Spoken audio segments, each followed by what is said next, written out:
Hey everybody, welcome to episode 41 of the Masterclass. I'm Cam and I'm here with Dave. Hi Dave. Hello, Cam. How are you, sir? Good, and you? I am all right. It was an okay day at the bank today. I only had one mildly upset. He wasn't even a customer, but I handled it Good. because I'm in charge.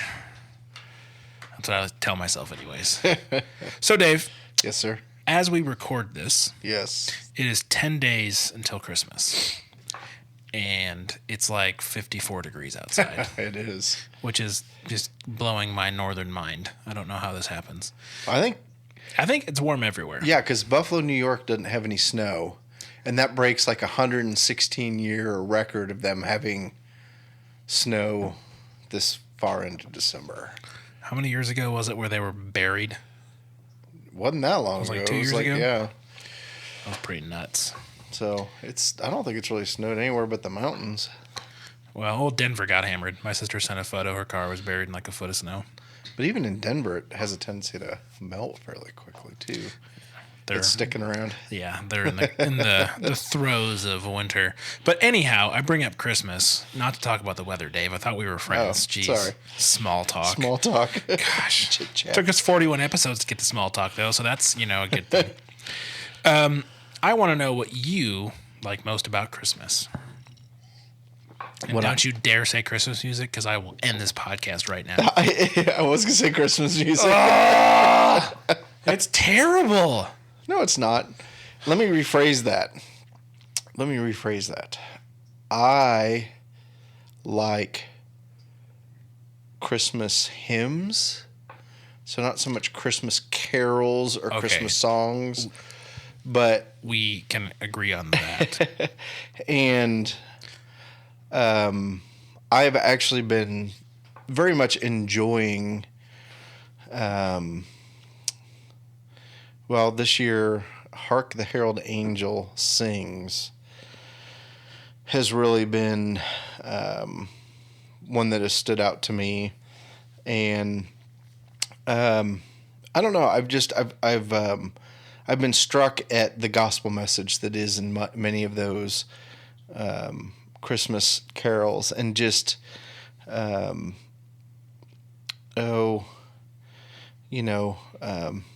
God and sinners reconciled, and talking about born that man no more may die, and just things like that. And we miss so much of that. I guess I'll speak from my experience of just getting so focused on the wrong things at this time of year. And so I've always liked the Christmas music, but particularly the Christmas hymns, and this year have just really enjoyed those moments of hearing a song and realizing that, the gospel's being proclaimed, and just kind of hoping that people are hearing those same songs and maybe taking them to a little bit more to heart than what they have in past.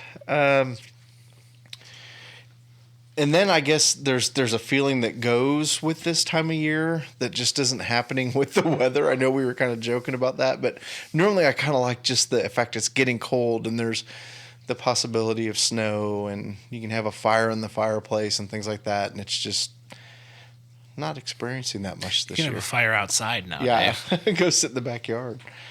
So, what about you?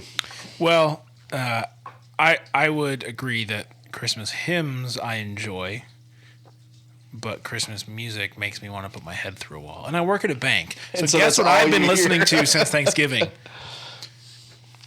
Frosty the Rudolph. Snowman, Rudolph the Red-Nosed Reindeer, Here Santa comes Baby. Santa Claus. Oh, Santa Yeah. Baby. That's the worst. Santa Baby. Just awful songs, and they get stuck in my head, and I start singing along, and I just want to cry because they're making me do something that I hate. I can't help it, and it's just frustrating. And then naturally, I start singing the YMCA, which just makes everything worse. Because YMCA? because you're supposed to sing the YMCA if you want to get a song. Oh, I had not heard which that. is An the earworm reason is onto your- because the YMCA then gets stuck in your head. So it's replacing something bad with something equally as terrible, just different. So Gotcha. It's been a rough, Holiday mental season. burden for the last 2.5 weeks. But what I'm actually looking forward to is not working for a week. That's a good thing. Yeah, I'm looking forward to that. I get to go home. I've been home around Christmas every year since I left, but this is the first year in 3 that I'll actually be home on Christmas Eve Wow. and Christmas. So I'm looking forward to that, and my whole family will be there. What else am I looking forward to? Hopefully some snow. There should be snow in Michigan. Well, it's been warm there too. So, and I'm getting my wife a cat for Christmas. So, I guess I'm looking forward to that.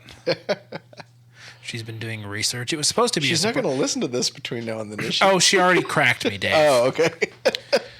We were talking about Christmas presents because she got me a GoPro Hero 4 Session, which is just super cool. And I was like, well, I've been doing research on yours, but, you can't have it until we get back from Detroit. Because I'm not going to give her a cat and then be like, see you in See ya. 5 days, because that would be cruel.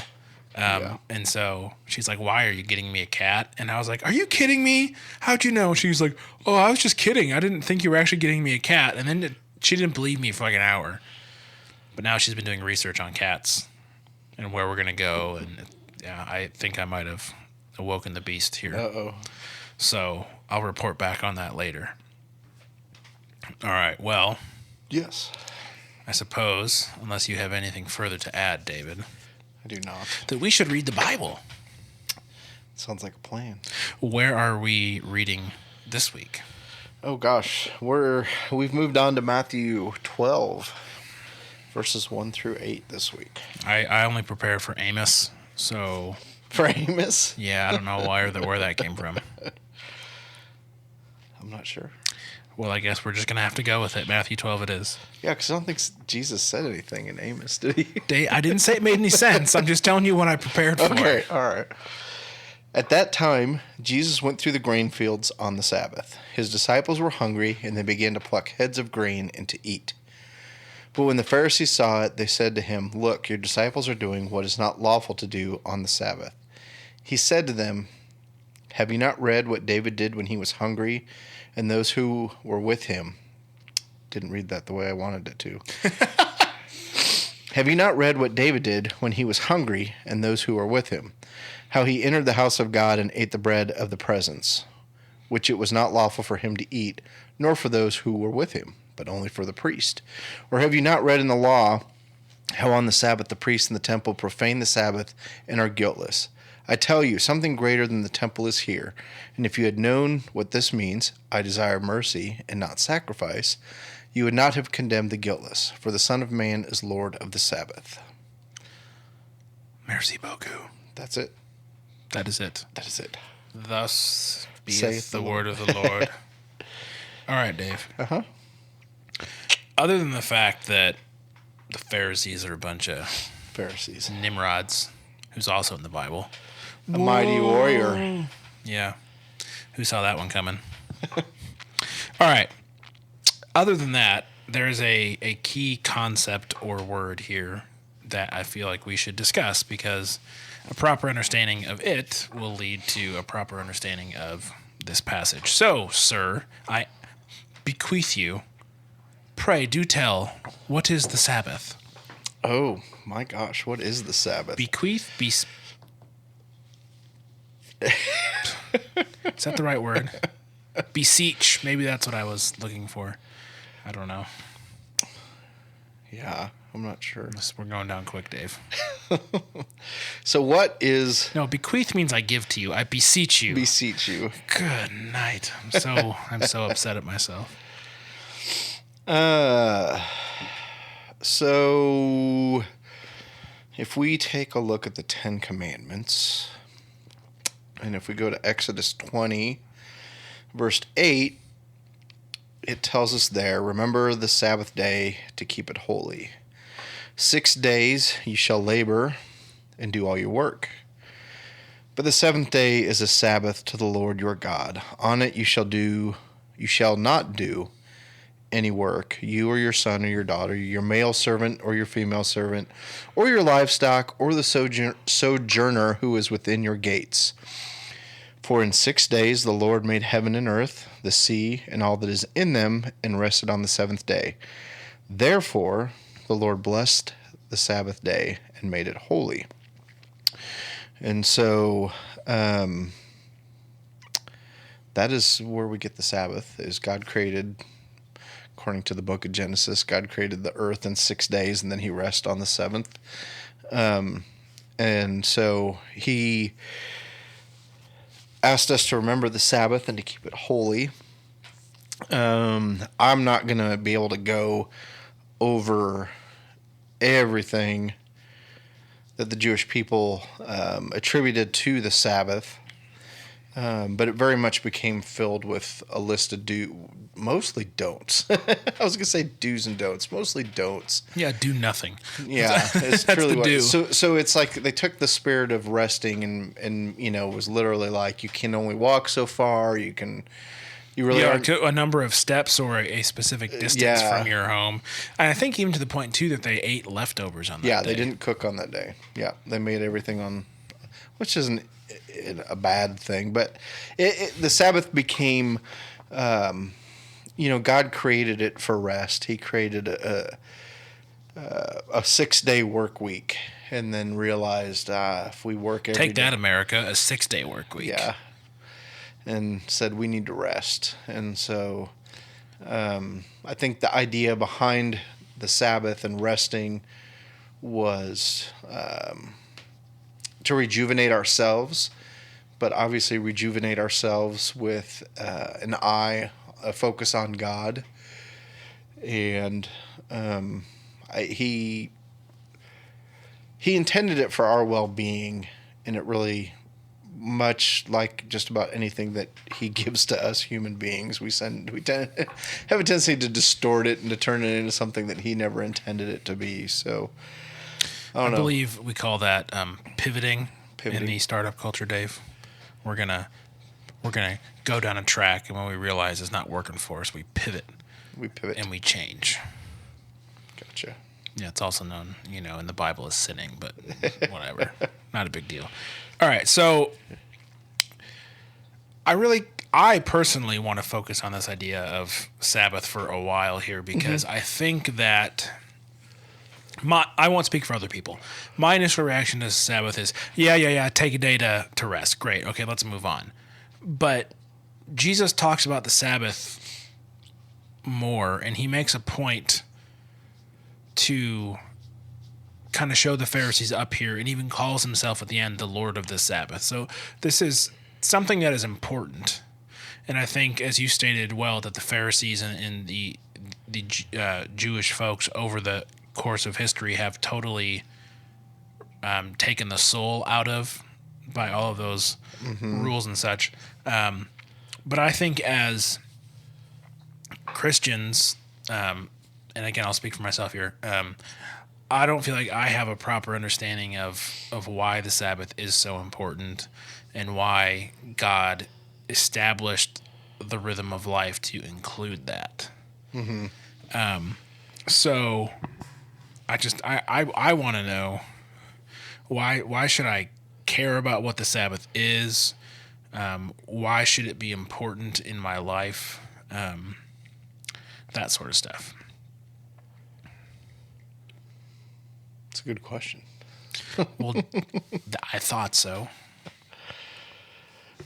I mean, here's my initial pass at it. It's important because God did it.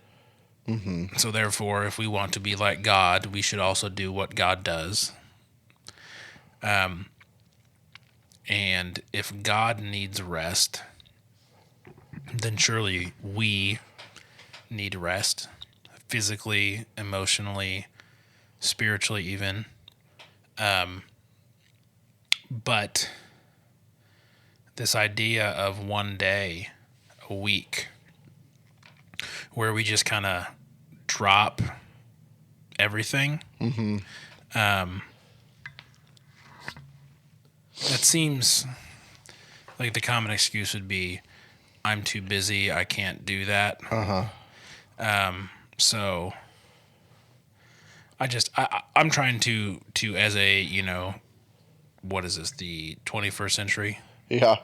American caught up in the busyness of life as we know it. How do I take something that kind of counters my experience in life and embrace it?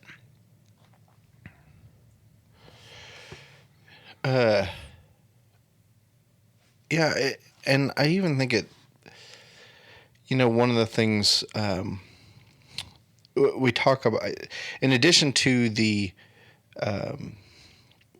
Jews making all these laws and all these rules related to the Sabbath, I think they had a better concept of what needed to be done in terms of the rest and making, because it's not just about rest. He says, remember my day and make it holy, keep it holy. I'm going to go with keep it holy because he's probably the one that makes it holy. And again, this is central to the creation story. It was something God did from the very, very beginning.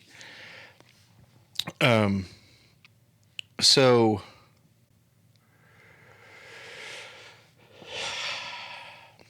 there's got to be something more going on here than just resting, and something that's related to holiness.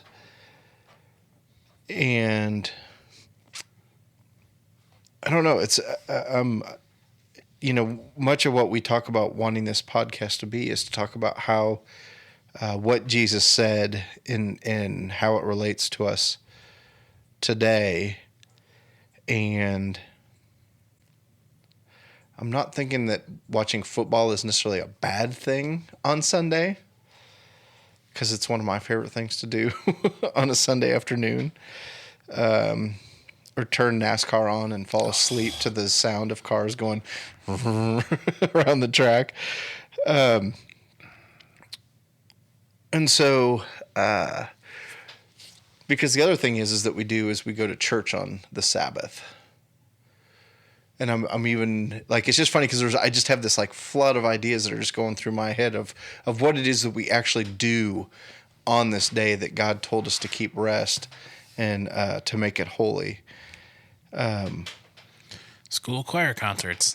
Yeah, exactly. Which is what I did this past Sunday, which kind of annoyed me to no end to be sitting there with a room full of people. So with all that said, I guess what I'm trying to get at is, in addition to the rest that God called for on the Sabbath and going to the church and worshiping Him on Sunday, I have this just sense that He created the day for us to focus on Him, to be renewed in Him, because ultimately that's where rest comes from. That's where, going even back to last week where we talked about being yoked with Christ. And it's just,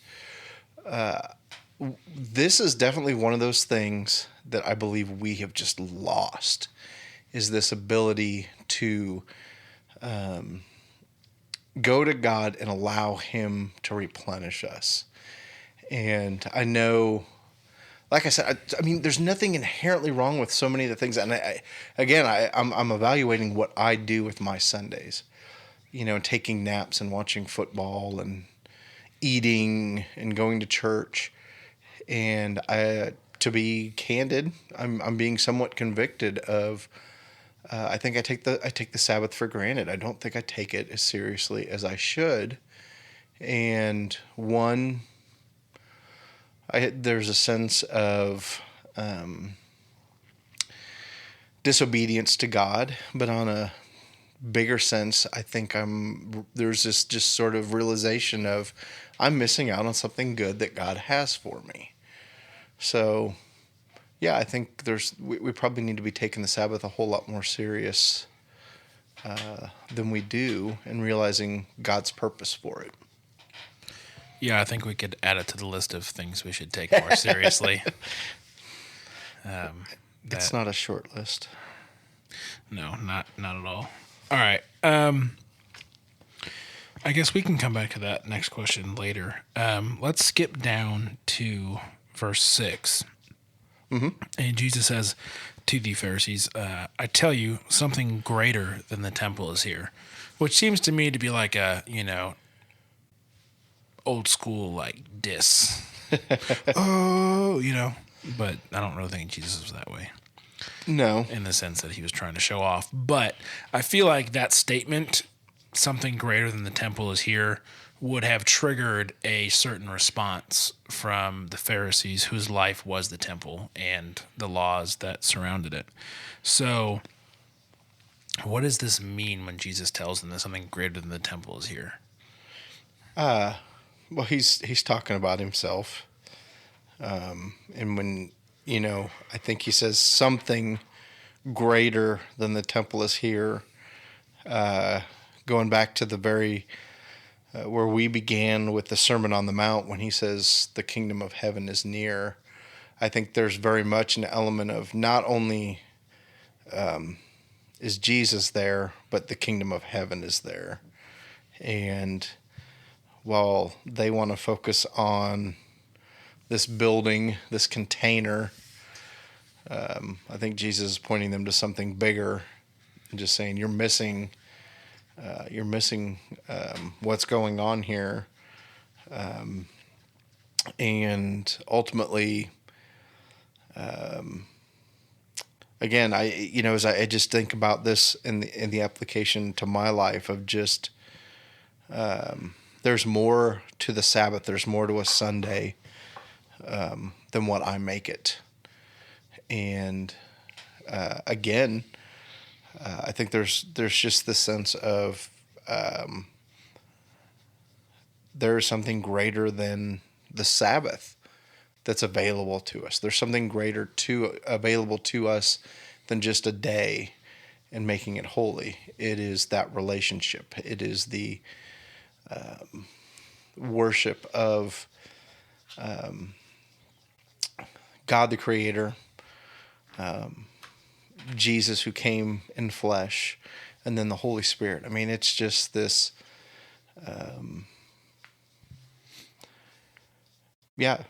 just the awesomeness of God. The veil was torn, and God is available to us in a way that he wasn't available. Even when Jesus is saying, there's something here there's something greater than the temple here. There's something even greater available to us than, what was going on when Jesus was present there. Yeah, I agree. I want to back up a step. Go ahead. To get back to where you are now. So we're not going to make any progress, but we're going to backtrack and get back to where we are. I think one of the things that just kind of hit me, and this is, I think, thanks to my college education finally coming in handy, is the temple in Jerusalem was the end of a long line of places where God's presence was on earth, right? First, it was in the tabernacle, the pillar of smoke and fire, then the tabernacle, the burning bush. Then they built the temple, and this is supposed to be the representation of God on the planet, where they do the sacrifices. There's the outer court, the inner court, the Holy of Holies. Mm-hmm. And you tie the rope to the guy, and if he dies, you drag him out. All that sort of stuff is the representation of where God convened with mankind. And because of that, it attained this crazy high importance in the Jewish life. Everything revolved around the sacrificial system, which we'll get to in the next verse. And so when Jesus tells the Pharisees, I think, that I tell you something greater than the temple is here, he's saying something greater than what you hold. Something greater than the presence of God in one spot is here, i.e., presence of God God actually being human, walking amongst you. That's way better than a building. Yeah. Right. And so I don't think he's being facetious. I think he's saying that was like, 1.0. I'm the 2.0. I'm a major upgrade over the temple because I'm here with you, like Emmanuel, God with us, right? Mm-hmm. But the Pharisees and the folks that continued on in the Jewish way and did not convert to Christianity are still hanging on to the temple as God's greatest involvement in mankind to this point. And I just think when Jesus says, I'm better than the temple, he's trying to be like, guys, open your eyes. You see the temple, I'm the next phase. You've been looking for me this whole time. I'm right here. I'm better than that because I'm here in the flesh, and they miss it. Mm-hmm. So I think the statement would have had a shock factor that would have probably upset the Pharisees, but I don't think Jesus is saying it out of, shock or trying to shock value. I think he's trying to say, open your eyes, look and see what I've done. Like his response to John the Baptist's disciples, the blind can see, the lame can walk, the sick are healed. Mm-hmm. Just open your eyes and look and see what's going on. And what are the options? Yeah, and I just, I even think back to the forefathers of the faith, and just, even with Abraham, it was about a relationship with God. King David, it was about a relationship with God. And, 400 years of silence between the Old Testament and the New Testament, where there isn't that sort of tangible religious person, follower of God that we can point to, and over 400 years, maybe even longer. But they've turned this, what God desired to be a relationship, into a list of do's and don'ts, a list of rules. And, I get it.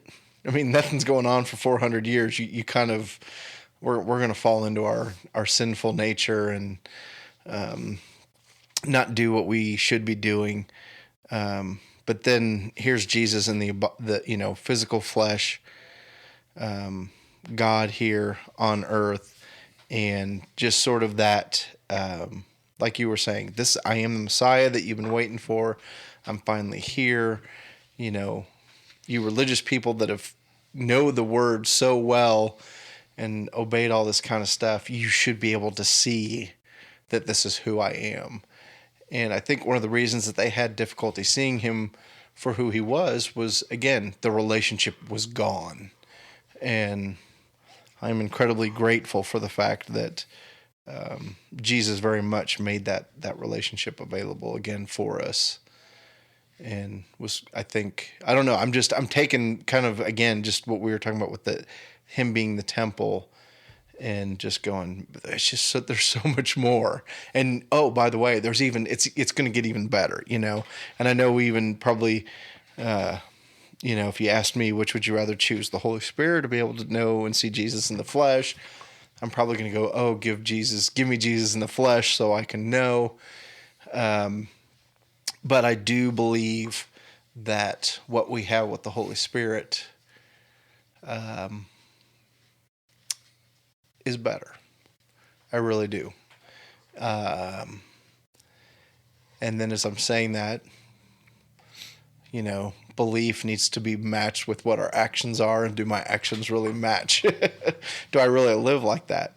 Probably not, but that's why I'm here, and that's why we're discussing this and seeking him, because I think he'll continue to draw us near as we seek him and we pursue him. So, all right.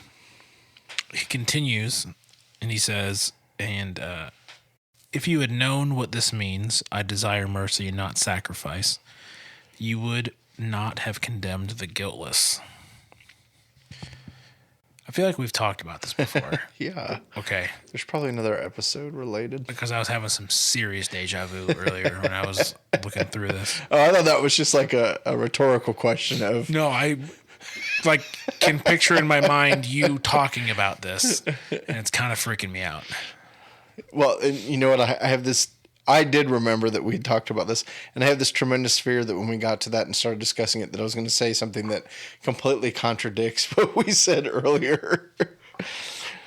And so I was going to say, can we just default to referencing the earlier show where we... I had to listen through 40 episodes, Dave. I'm not doing that. Well, I could probably figure out which one it was that we did that. So anyways, he desires mercy and not sacrifice. Mm-hmm. Now... I'm trying to figure out exactly what he means here, because the Pharisees have caught the disciples in a by the letter of the law sin, right? Mm-hmm. They're harvesting the land or whatever the rule is on the Sabbath, which they can't do. Then Jesus quotes the Old Testament from when David did the exact same thing and took bread from the priests, and it was fine. And so he's saying that your type A over the top anal retentive addiction to making everything rules is wrong in this instance. And so obviously Jesus appreciates sacrifice. That is part of what he did for us, and it's part of what he calls us to do for him. So it's not like sacrifice is a bad thing or something he does not care about. But when he says that he desires mercy and not sacrifice, you kind of want to question the whole sacrifice piece. So if we know that sacrifice is a part of who he is and who he calls us to be, what does that tell us about mercy? Well, and I think again, as we've been talking about the Sabbath and the Pharisees and what is going on here, it's the relationship is gone. There's not a relationship, and it's about making the sacrifice. And when I say making a sacrifice, it's the burnt offerings to God in terms of... Well, can you even make a sacrifice where there is no relationship? Because I feel like that would just be giving up something. And to me, giving up something and sacrificing something are two very different things. Well, I don't think it's... I guess that's where I think here when it is saying sacrifice, it's talking about, a dove on the altar or a bull on the altar or something like that. And so... Right, but even then back... It should cost you something because it was the choicest of your animals. It wasn't just the runt that was going to die in a week from, whatever. But that's not what it had become. Right, but my point is, back then, what was really actually technically called back in the day, when they were in, the wilderness and they were coming out of Egypt, there was that relationship that they screwed up a bunch, but there was a relationship they had with God, and Moses was able to go consult with God and all this stuff. And so the sacrifice had that relational aspect to it. He was leading them and he was feeding them, and they were responding by sacrificing as he called them to do. And so to me, this idea of sacrifice has to involve relationship because it has to involve love, right? I'm giving up this good thing because I'd rather have this relationship be strong and solid than have this thing, whether it's a cow or an Apple TV or a new car. The idea of sacrifice to me has to entail doing it for reasons of love and relationship, whereas giving something up or donating something is just, it's not, there's no connection there.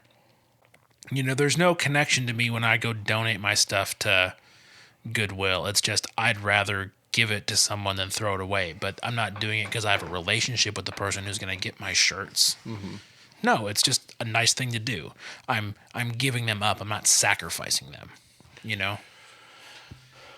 So, I mean, I just kind of wonder if that plays a part in this. Because if it does, and then he's saying, I desire mercy and not sacrifice, well, then is that term sacrifice then about what you're saying, what it has become when he goes in and turns over the tables and, right, you know, the whip and everything, because they've turned it into just a business.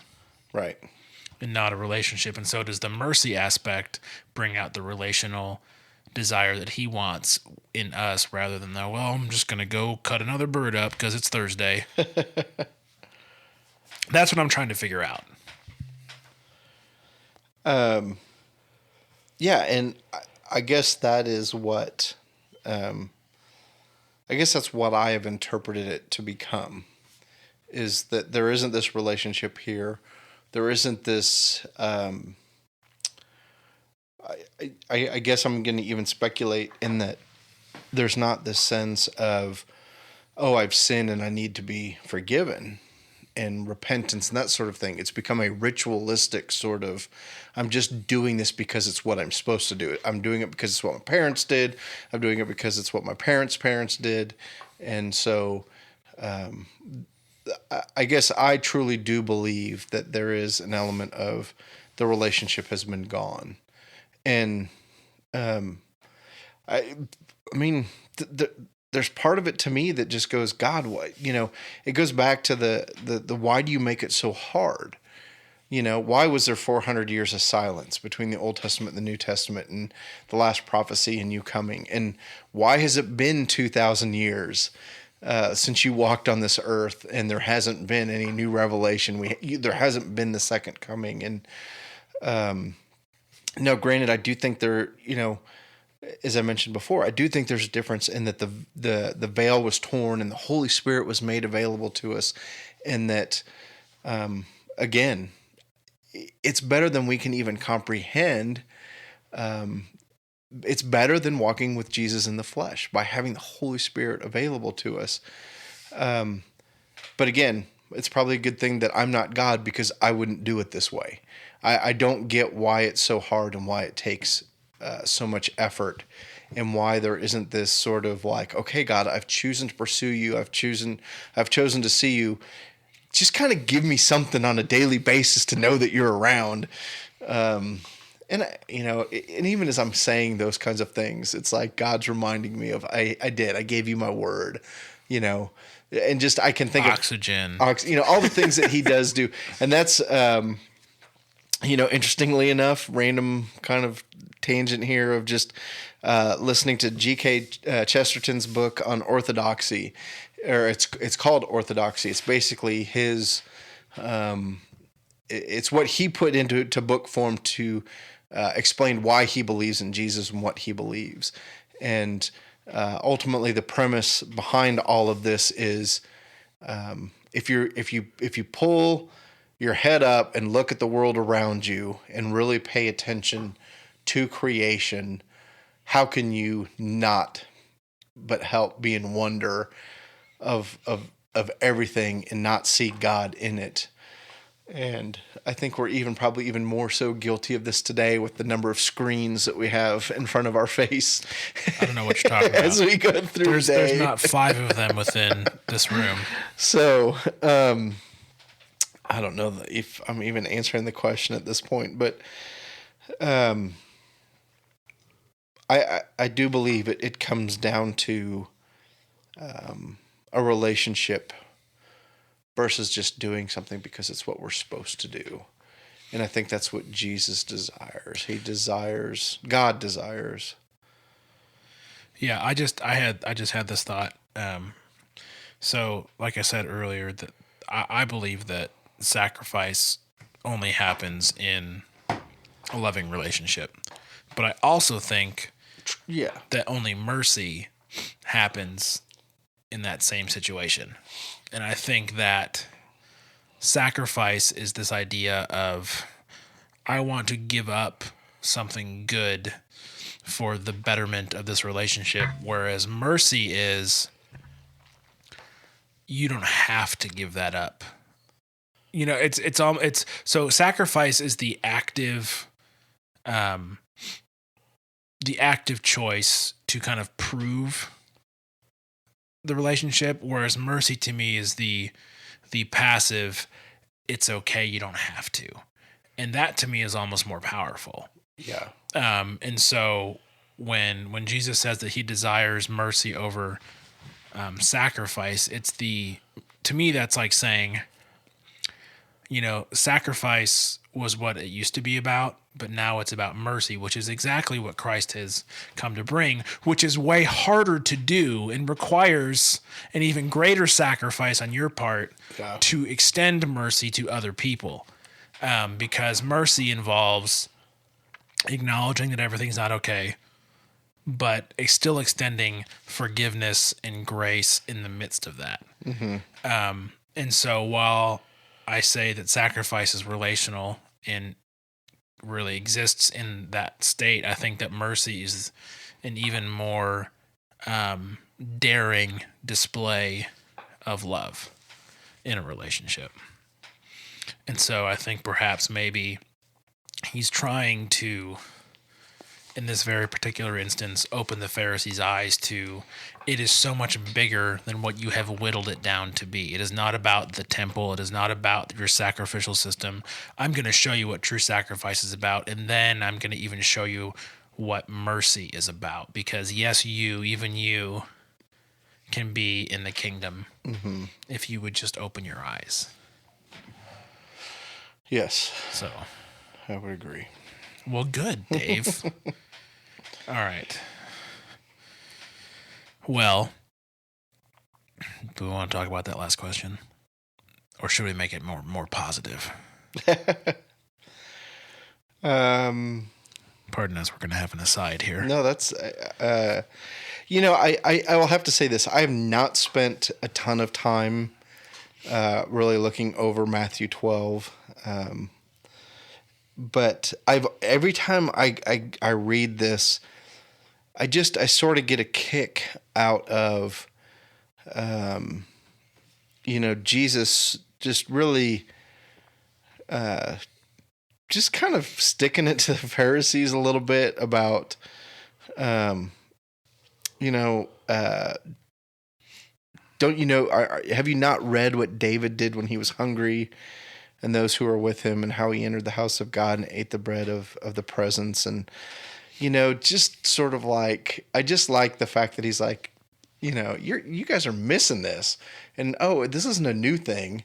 I can point to a couple of different things from the Old Testament where this is something you should have picked up on.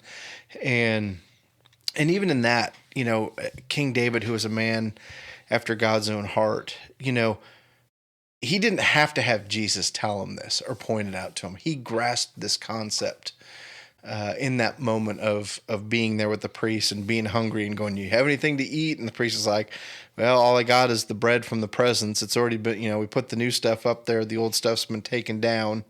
And it's really not lawful for him to do it." But it was like, King David even then got the idea of the relationship and was just like, I'm not disrespecting God. I'm not disrespecting the Sabbath by doing this. This is something that God would want for me. And I think all of us, and I'm going to say all of us on this one, would just be so much bolder in our faith if we had that confidence that King David had, of not so much worried about, the law says this and this and that. It's no, in this moment, I know that this is what God would have for me. This is how much he loves me. I believe this verse is paralleled in Mark 2, and that is where, let me see if I can real quick go to Mark 2. This is where, in Mark 2, he talks about that man is for the Sabbath is for man and not man for the Sabbath. So we get the same story. Jesus is Lord of the Sabbath. So Mark 2:23, and he does it again. Have you never read what David did when he was hungry? And at the very end, he said to them, the Sabbath was made for man, not man for the Sabbath. So the Son of Man is Lord even of the Sabbath. And again, it's what was God's design in this? What was his desire in this? And it was about God creating something for us in that relationship, and not so much about a law that was to be obeyed. Although the law has its purpose and it points us to Jesus, but different story, different conversation, different day. So, are we good to do the last one now, or? Sure. I'm going to ask this in a positive way. Okay. Because I don't want to be a negative Nancy. Mm-hmm. Nobody likes those. How can we Americans embrace the idea of the Sabbath, even though our culture probably doesn't? So what can our listeners do to help themselves practice the Sabbath appropriately, even though there are multitudes of distractions that would want them not to? Yeah, I guess first and foremost, church definitely has its place in the Sabbath, and going to church is something that we can do to honor the Sabbath and to draw near to God. And I think it's in the context of we should be there because we want to be there. And again, I get the whole, we've discussed even these kinds of things of doing things out of obedience when we don't feel like it, and God shows up in those moments. But there really should be an element for us of, if we are seeking God, more often than not, that a church is a place that we want to be on Sunday morning. One, we get an opportunity to worship him and to sing and praise. And I would even challenge people to not talk during worship. Oh, I hate that. Because there's a reverence that should be going on when we are worshiping God. And it's not a time for us to be chit-chatting with each other. Even if it's just as we're walking. The service is going to be over an hour. You can chat that. That makes me crazy. So yeah, I certainly think we could be more reverent in how we worship him. It doesn't even mean you have to sing. Just be present to him.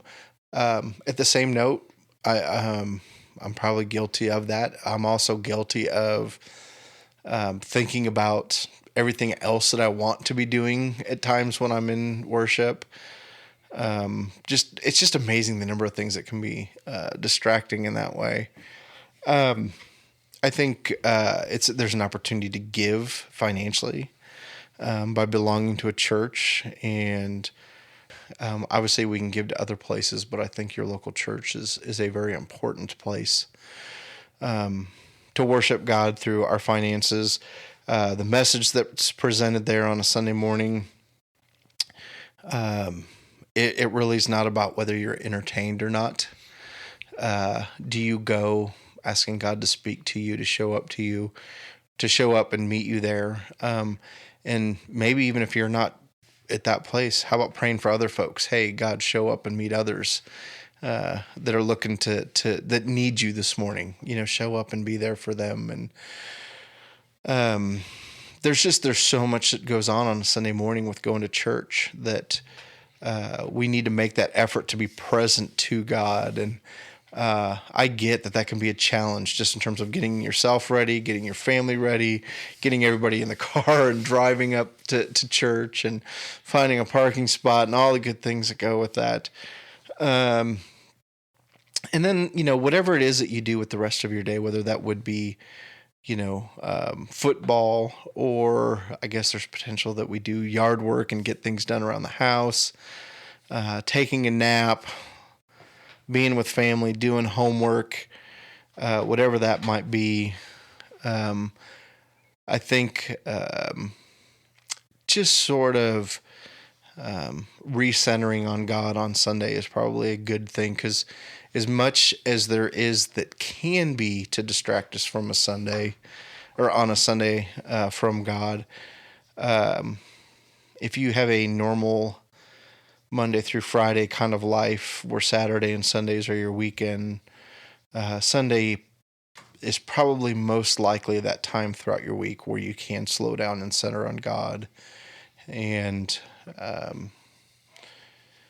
really should do that in addition to those other things that we do on Sundays. So, Yeah, I mean, all I would say, and I think this is in accord with what you've said, is that while the Sabbath may be a day of rest, it is not a day of unintentionality. Like, the Sabbath is a very intentional move on God's part. Yep. And so I think if we want to take the Sabbath seriously, then we need to be intentional about doing so. The Sabbath is not just going to happen to you.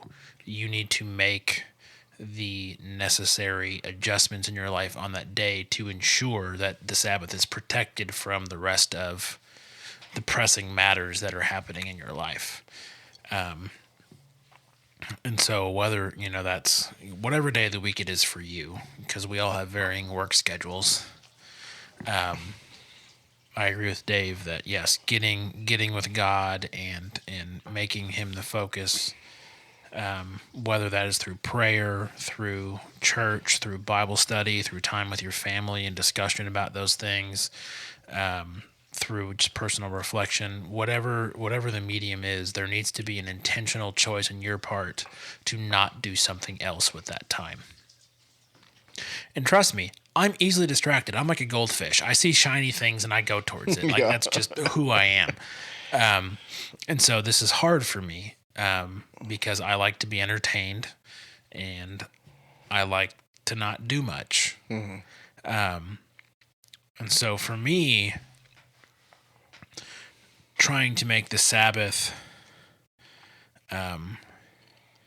what it's supposed to be isn't even to me about rest, because that's my natural state. I am a comfy couch, let's go sit there for a while. I'm a sedentary person, which is terrible for my health. But I don't want to move a lot. I like to relax. I like to be comfortable. So the idea of the Sabbath being at rest does not really resonate with me as being different from what I do on a Monday night when I'm just chilling. To me, I have to remember it's not so much about being still, but it's about using the time that I am still to focus on God, which takes a lot more energy than watching the television or reading a book or listening to podcasts. But it'll probably recharge you in terms of what you're saying rest is supposed to do. Yes, exactly. Because it's purposeful rest to the one source that can give us what we desperately need. Yeah. And we are really good at tricking ourselves that what we want to spend our time on is really worth spending our time on, when in most instances it's not. Right. So. Yeah. Was recently going back and listening to episode 3 that we did with the podcast, and the title was "I Want You Not to Pray." And bold move. It is a bold move. So my thought is if you are there's 52 Sundays in a year, and I go to church 52 Sundays a year, maybe you might need to do something different on a Sunday for the Sabbath. So it's I want you not to go to church. Now, granted, you probably need to fill that with something else. And I think that was kind of one of the things that you were talking about is you can still do the Sabbath without going to church. And I think God honors that and he blesses that.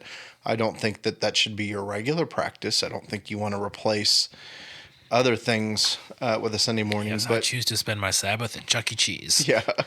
But, you may stay home and read your Bible. You may choose to listen to a podcast. You may decide to read a book. You may decide to go for a walk. You may, there's a number of things that you can certainly do to still encounter God on a Sunday morning, the Sabbath, or if you're Seventh-day Adventist. I don't know how many of those in our audience, but Saturday would be your Sabbath. Yeah, there are other things you can do and still meet with God on your Sabbath. Just don't expect that to replace the church, because there's certainly community that needs to happen there. So, agreed. All right. Well, I think we've come to the end. We've come to the end. Yes. Wait. Ding ding. Yes, that noise indicates we have reached the end of Double Jeopardy, Dave. All right. Well, thank you for listening. Yes. It's been a pleasure as always. I don't know what to say now. You think I'd be good at this. Oh, hey. If you would like to take a peek at the show notes, we'll have links to lots of the things that we discussed today to help perhaps get you more information. You can go to masterclassfm.com/masterclass/41 if you would like to get a hold of us or share some resources that you are into. You can get us on Twitter at masterclassfm or email us masterclassfm@gmail.com. And I just now realized, Dave, that listener Nick gave me resources and I totally didn't mention them at the beginning of the show. No. And I feel like an idiot.